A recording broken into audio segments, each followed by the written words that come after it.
6월 3일 수요일 고린도전서 11장 27절부터 34절까지 말씀입니다. 그러므로 누구든지 주의 떡이나 잔을 합당하지 않게 먹고 마시는 자는 주의 몸과 피에 대하여 죄를 짓는 것이니라. 사람이 자기를 살피고 그 후에야 이 떡을 먹고 이 잔을 마실지니 주의 몸을 분별하지 못하고 먹고 마시는 자는 자기의 죄를 먹고 마시는 것이니라. 그러므로 너희 중에 약한 자와 병든 자가 많고 잠자는 자도 적지 아니하니 우리가 우리를 살폈으면 판단을 받지 아니하려니와 우리가 판단을 받는 것은 주께 징계를 받는 것이니 이는 우리로 세상과 함께 정죄함을 받지 않게 하려 하심이라. 그런즉 형제들아 먹으러 모일 때에 서로 기다리라. 만일 누구든지 시장하거든 집에서 먹을지니 이는 너희의 모임이 판단받는 모임이 되지 않게 하려 함이라. 그 밖의 일들은 내가 언제든지 갈 때에 바로 잡으리라. 아멘. 오늘 말씀은 성만찬에 대한 권면 적용이 마무리되고 있는 단락입니다. 이제 자연스럽게 어제의 말씀의 연장선상에서 그 말씀을 기억하면서 이제 보아야 하는 말씀이 됩니다. 이 말씀이 시작되는 것은 이제 11장의 17절부터였습니다. 이제 고린도 교회가 이제 이 성만찬을 행하는 것과 관련해서 이제 바울의 책망이 그 구절부터 시작이 됐었습니다. 바울은 너희를 칭찬하지 못한다. 이 일과 관련해서는 칭찬할 수 없음을 이야기했습니다. 그들의 모임이 특별히 성만찬을 행하는 그 자리가 유익이 아니라 해롭다라고 이야기하고 이 문제가 이제 등장했었습니다. 그래서 이 문제에 대해서 자세히 나왔던 어제 큐티의 본문을 조금 더 살펴보자면 이제 20절부터 그 자세한 내용이 등장하고 있음을 알 수가 있습니다. 그 내용인즉 너희가 함께 모여서 주의 만찬을 먹을 수 없다라고 하면서 시작이 됐는데 먹을 때에 자기의 만찬을 먼저 가져다 먹음으로 어떤 이는 시장하고 어떤 이는 취한다 이런 이야기가 이제 구체적으로 등장을 했었습니다. 그리고 이 문제로 인해서 이제 빈궁한 자들이 22절에 보면 부끄러움을 느끼게 됐다, 부끄럽게 됐다 이렇게 이제 되었습니다. 그래서 바울이 다시 한번 22절에 이르기를 끝부분에 이것으로 너희를 칭찬하지 아니한다 이렇게 말을 했었습니다. 이 문제는 이제 당시 고린도 교회가 각 가정별로 각 처소에서 모여서 예배를 드리고 또 식사를 하고 이 성만찬을 행하는 그 당시 초기 교회의 그런 형태를 띠면서 그 가운데 있었던 부유한 자들과 빈궁한 가난한 자들의 문제 계층의 어떤 차이가 고스란히 반영된 부분이라고 할 수가 있겠습니다. 그래서 이 당시에 행해졌던 일에 대해서 많은 이들이 말씀을 근거해서 추론하기로는 이제 부유한 자들, 더 힘이 있고 강하고 더 위에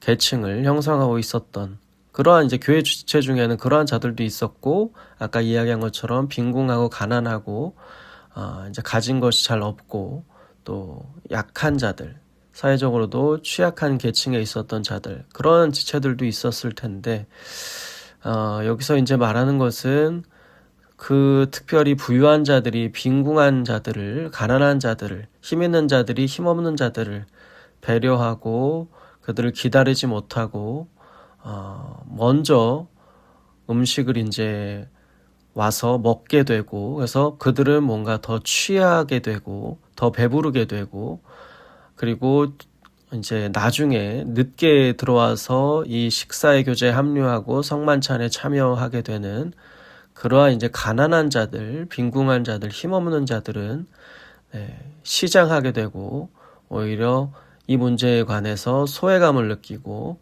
부끄러움을 느끼게 되는 그러한 일들이 그 고린도 교회 공동체 가운데 그 각 가정의 그 교회 가운데 있었음을 우리는 이 말씀을 통해서 이제 추론할 수가 있게 됩니다. 사실 그렇기 때문에 바울이 이 성만찬과 관련해서 앞선 구절 특별히 23절부터 26절에서 자세하게 이 성만찬의 의식을 너희가 모였을 때에 행하는 것이 얼마나 중요한 의미를 가지고 있는 것인지 해설을 해 주었던 것입니다.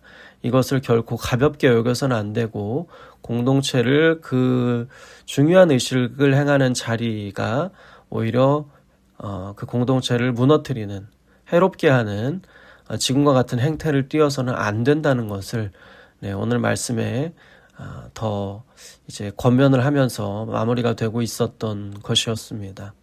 그래서 그들과 같이 행하는 것은 이제 이해할 수가 있게 되는 것이죠. 27절의 말씀에 주의 떡이나 잔을 합당하지 않게 먹고 마시는 행태였습니다. 그들과 같이 그렇게 행하는 것은 한 지체, 한 몸, 한 교회, 주님의 핏값으로 세우신 그 교회를 오히려 해치는 행위였었죠. 그래서 주의 떡이나 잔을 합당하지 않게 먹고 마시는 그러한 고린도 교회의 행태를 여기서 지적했던 것이었습니다. 그러한 자들은 그래서 주의 몸과 피에 대하여 오히려 그것을 기념하고 기억하고 선포하는 성만찬 그러한 자리가 되도록 한 것이 아니었고 오히려 너희와 같이 행한다면 주의 몸과 피에 대하여 오히려 죄를 범하는 것이다. 죄를 짓게 되는 것이다 라고 강력하게 말하면서 경고하고 있었던 것입니다. 그래서 바울의 권면은 이러한 내용입니다. 그래서 너희는 성만찬에 참여할 때 이처럼 28절에 이르기를 자기 자신을 살펴야 한다. 자기 자신을 철저히 내가 정말 어떠한 자의 모습으로 서 있는가. 이 자리에 정말 그리스도를 기념하는 그래서 그분의 낮아짐과 희생에 합당하게 나의 모습과 삶이 그것을 담아내고 있는지 또 돌아보고 회개하고 기도하는 마음으로 그것이 선행된 후에야 너희는 그 자리 가운데 함께하면서 떡을 먹고 잔을 마셔야 한다. 이러한 말을 28절에 그래서 하고 있었던 것입니다. 그만큼 성만찬의 이 자리가 얼마나 중요하고 경건한 마음으로 엄중하게 생각하고 임해야 하는가. 우리에게 바울은 다시금 일깨워 주고 있습니다. 그래서 이제 29절의 말씀에도 이제 이렇게 나오고 있었던 것입니다. 주의 몸을 분별해야 된다. 그러하지 못하고 먹고 마시는 너희의 행태들은 자기의 죄를 오히려 먹고 마시는 것이다 라고 이야기하고 있습니다. 그래서 아까 이제 주의 몸과 피에 대하여 죄를 짓는 것이다. 이것과 같은 의미에서의 말씀이라고 보여집니다. 그래서 주의 몸을 분별해야 된다. 이 말은 다름 아닌 동일한 이제 그 연장선상에서 말하기를 우리가 서로 한 지체, 한 교회, 주께서 세운 한 공동체임을 우리가 바르게 인식하고 알고 깨닫고 서로 배려해야 된다는 말을 이제 하고자 했던 것입니다.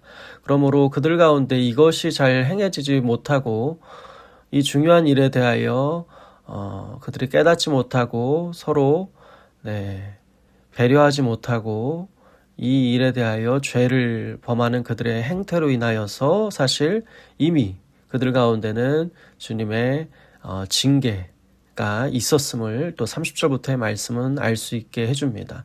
약한 자, 병든 자, 잠자는 자, 주의 심판이 임했었습니다. 이것은 주님의 사실 훈육과 어떤 가르침이 담긴 그들을 위한 징계, 아들에게 하는 것과 같은 그러한 징계로 받아야 함을 바울은 일깨워주면서 우리로 하여금 그래서 최종적으로 권면해 주기를 이 일은 세상과 함께 너희가 정죄함을 받지 않게 주님이 주시는 징계로 받으면서 33절에 이르기를 앞으로는 너희가 서로 먹으러 모일 때에 누군가는 먼저 모여서 배부르게 되고 누군가는 또 나중에 모여서 시장하게 되고 누군가는 그래서 부끄러움을 느끼고 누군가는 뭔가 교만하여지고 그러한 이제 일들을 버리고 행태를 버리고 스스로 살피고 이 일에 대하여서 이제 서로 기다리고 배려하고 이 특별히 성만찬이 얼마나 중요한 의식인지 잊지 말고 늘 기억하고 그 의미를 새기면서 그 예식에 참여할 것을 우리에게 권면해주고 있습니다. 34절은 그래서 이렇게 맞춰지는 것입니다. 누구든지 시장하거든 집에서 오히려 너희는 먹고 와라. 그러한다면 이러한 판단받는 모임으로 너희의 그러한 모임, 특별히 또 성만찬의 그러한 자리가 오히려 해로운 자리로 전락하게 되지 않을 것임을 이야기하면서 이 구절들이 맞춰지고 있습니다. 오늘 말씀은 그래서 다시 한번 우리가 어떻게 주님의 이 교회의 한 지체를 바라보고 배려하고 사랑하고 이제 서로 이 성만찬을 행할 때의 고린도 교회가 보였던 잘못의 그 행태들을 거울 삼아서 우리의 행실의 기준을 삼아야 하는지 교훈을 얻게 해줍니다. 이 말씀을 통해서 우리가 정말 한 몸, 한 지체로 부름받은 자임을 다시 한번 깨닫고 서로를 위해서 누군가 소외시키거나 누군가를 부끄럽게 하거나 시험에 들거나 실족하게 하는 일은 없는지 오늘 말씀 바울의 권면을 따라 스스로 살피면서 우리의 행실을 돌아보고 회개할 부분은 주님의 그 십자가 앞에 내려놓으면서 겸손히 주님의 은혜를 구하고 우리의 공동체가 서로를 오히려 세워주고 하나님 앞에 그리스도의 사랑을 온전히 담아내는 그러한 모습이 되도록 함께 기도하며 나아가는 복된 저희들이 되었으면 좋겠습니다. 함께 기도하겠습니다. 하나님 감사합니다. 우리가 오늘 이 말씀을 우리에게 주는 권면으로 받게 하여 주시고 우리의 공동체의 모든 자리, 모임, 그러한 모든 시간들이 서로의 어떤 마음을 헤아리고 배려하고 서로 그리스도의 사랑을 본받아 서로 하나님 보실 때 기뻐하시는 행실로 나아가는 그러한 성숙한 공동체로 거듭날 수 있도록 인도하여 주시옵소서. 감사드리며 살아계신 예수 그리스도의 이름으로 기도드립니다. 아멘.